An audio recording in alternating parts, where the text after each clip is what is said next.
बीडमध्ये अन्न व औषध प्रशासनानं सील केलेल्या खाद्यतेल रिपॅकिंग युनिटमध्ये मालक आणि कर्मचाऱ्यांचा मुक्त वावर असल्याचा धक्कादायक प्रकार समोर आलाय। तर बीडमध्ये 2 तर वडवणी इथं आणि माजलगावमध्ये प्रत्येकी एका युनिटवर ही कारवाई एफडीएनं केली होती। कोट्यवधींचा माल या जप्त करण्यात आला होता आणि त्यानंतर ज्या आस्थापनानं सील केलेल्या असं सांगण्यात आलं होतं, मात्र स्वागत ऑइल इंडस्ट्रीजच्या सील केलेल्या युनिटमध्येच काही लोकांचा वावर असल्याचं आढळून आलं। तसंच हेच सीसीटीव्हीमध्ये असलेल्या कॅमेऱ्यात कैद झालेलं आहे आणि हे लोक सील केलेल्या युनिटमध्ये कशासाठी गेले होते, काय कारण होतं याची तपासणी व्हायला हवी आणि या प्रकरणी एफडीए अधिकाऱ्यांशी संपर्क साधण्याचा प्रयत्न केला, मात्र प्रतिसाद काही मिळाला नाही असं सुद्धा त्यांनी सांगितलं।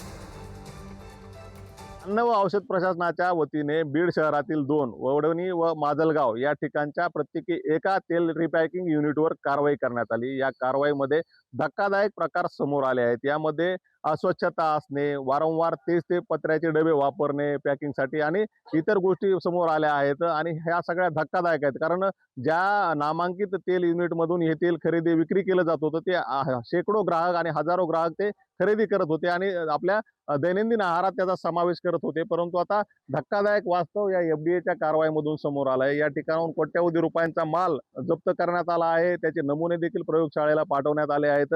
परंतु गेल्या किती वर्षापासून हा सगळा खेळ सुरू होता हे देखील आता या निमित्तानं समोर आलं पाहिजे।